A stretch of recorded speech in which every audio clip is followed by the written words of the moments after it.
অনেক বছর হলেই যে নিয়মটা সুন্দর করে পালন করে আসছি, হঠাৎ যদি একদিন সেই নিয়মের গরমিল হয় তাহলে কিন্তু মনের মধ্যে খুবই অশান্তি লাগে। তো যে কারণে কথাগুলো বলা। হ্যালো সবাইকে, সবাই কেমন আছো? আশা করি ভালো আছো আর আমিও ভালো আছি। তো এই তো সকালবেলা দেখো সব ধরনের সবজি কেটে নিয়েছি, একটা পাঁচমিশালি তরকারি রান্না করব। আর সব কিছু গুছিয়ে নিয়েছি। এখানে কড়াইটা একদম মাটি দিয়ে লেপ দিয়ে দিয়েছি যাতে করে কালিটা তুলতে সুবিধা হয়। তো যে কারণে কথাগুলো বলা, আজকে হচ্ছে একাদশী। তো একাদশীর দিন তো আমি একাদশী করি। তো আজকে আমার একাদশীটা ভঙ্গ হয়েছে। অনেকেই বলছে যে এই মাসে নাকি শ্রাবণ মাসে 3টা একাদশী পড়েছে, মাস একদিনের জন্য বেড়ে গেছে, যার জন্য 3টা একাদশী পড়েছে। আর 3টা একাদশী নাকি করতে নেই, 2টা করতে হয়। অনেকে বেশিরভাগই সবাই একই কথা বলছে। তো সবার কথা শুনে মনের মধ্যে একটা খুঁতখুঁতানি ভাব চলে আসলো। তো সবার কথা শুনেই আজকে একাদশীটা আমি বাদ দিয়ে দিলাম, একাদশীটা করতে পারলাম না। তো শুধু আমার শাশুড়ি মা করবে, তো তার জন্যেই যতটুকু আয়োজন করার করছি।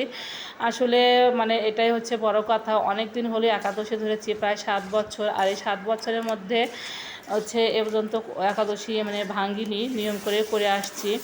তো আজকে একাদশী না থাকার কারণে মনের মধ্যে খুব অশান্তি লাগছে, খুবই খারাপ লাগছে। তো এই তো হচ্ছে ব্যাপার। তো যাই হোক, সবজিটা কথা বলতে বলতে অনেক সুন্দর করে রান্না করে নিয়েছি। আর আজকে সবজিটা খেতে এত ভালো হয়েছিল।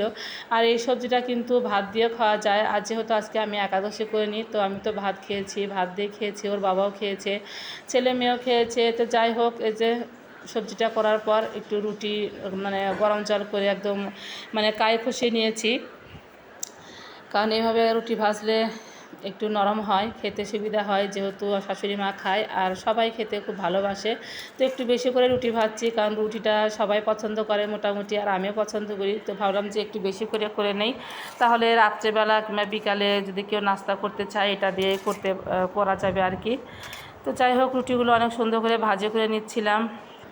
তো রুটিগুলো ভাজি করার পর আমি একটুখানি ভাতও রান্না করব। তো আমি আজকে তেমন কিছু দিয়ে রান্নাবান্না করব না, একটু আলু সিদ্ধ দিব। আর তো নিরামিষ সবজি করলাম, আর হচ্ছে ফ্রিজে একটু তরকারি আছে নিরামিষই, রসা আর কি। তো ভাবলাম যে দুপুরে এই দিয়েই চালিয়ে নেব, আর তেমন কিছু করব না। কারণ হচ্ছে যেহেতু একাদশী করতে পারিনি, এমনিতেই মনটা ভালো নাই, ওই জন্য আর কোনো কিছু রান্না করতেও ইচ্ছে করছে না। তো যাই হোক, রুটিগুলো ভাজি করে নিয়ে আসলাম।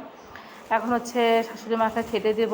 ওই জন্যে যে কাঁঠাল নিয়ে আসছে ওর বাবা, হচ্ছে গত পরশুদিন বিকেলবেলা, আর যে কিছু কলা নিয়ে আসছে, সাগর কলা।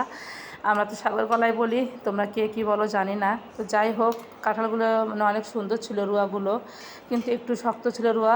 এখন তো কাঁঠালের সিজন প্রায় চলেই যাচ্ছে, যার জন্য রুয়াগুলো একটু শক্ত শক্ত হয়েছে, কিন্তু বেশ খেতে মজা হয়েছে, মজা ছিল আর কি। আর অনেকটাই মিষ্টি ছিল। তো দেখে সবাই খাওয়া দাওয়া একদম দুপুরে কমপ্লিট। তো এই তো বিকেলবেলা, এখন বাজে প্রায় 6টা।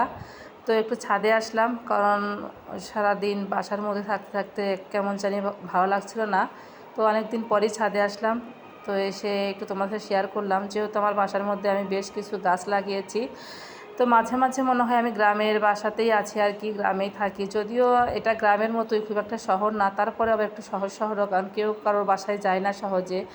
এমনিতেই ছাদে উঠলে এর সাথে একটু কথা বলা যায়, এই তো হচ্ছে ব্যাপার।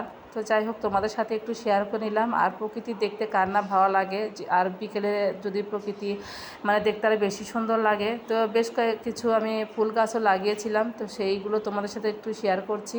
মাঝে মাঝে যখন আসি ফুল গাছগুলো একটু যত্ন করি, সেইভাবে আসা হয় না ছাদে, আর ওইভাবে যত্নও নেওয়া হয় না। তো যাই হোক, যতটুকু যত্ন করি ফুল গাছগুলো মোটামুটি সতেজ থাকে আর কি। আর আমি কিন্তু মাটিতেও কিছু ফুল গাছ লাগিয়েছি। তো যাই হোক, আমি অনেকক্ষণ ছাদে ছিলাম, প্রায় 30-40 মিনিটের মতো। তো এখন সন্ধ্যা লেগে আসছে, একটু অন্ধকার অন্ধকার হয়েছে। তো বাসার ভিতরে চলে আসলাম। এদিকে ওর বাবা হচ্ছে বিকেলবেলায় একটু প্যাকেটটা নিয়ে আসছে। আসলে ওর এক জায়গায় মিটিং ছিল, তো সেখানে এই প্যাকেটটা দিয়েছে। তো সবাই সবার বাসাত নিয়ে গেছে, আর ওর বাবাও নিয়ে আসছে, যেহেতু ছেলে মেয়ে আছে। আর দুপুরবেলা তেমন ওদের ভালো খাওয়া হয়নি। তো এটাই হচ্ছে বাবা কিন্তু কখনোই ছেলে মেয়েকে ধুয়ে ভালো মন্দ খেতে পারে না। তো আমি খাবারগুলো তোমাদের সাথে একটু শেয়ার করে নিলাম। তো আজকের মতো এখানেই বিদায় নিচ্ছি। ভিডিওটা ভালো লাগলে অবশ্যই লাইক কমেন্ট শেয়ার দিয়ে আমার পাশে থেকো। সে সবাই ভালো থেকো, সুস্থ থেকো, টাটা, বাই বাই।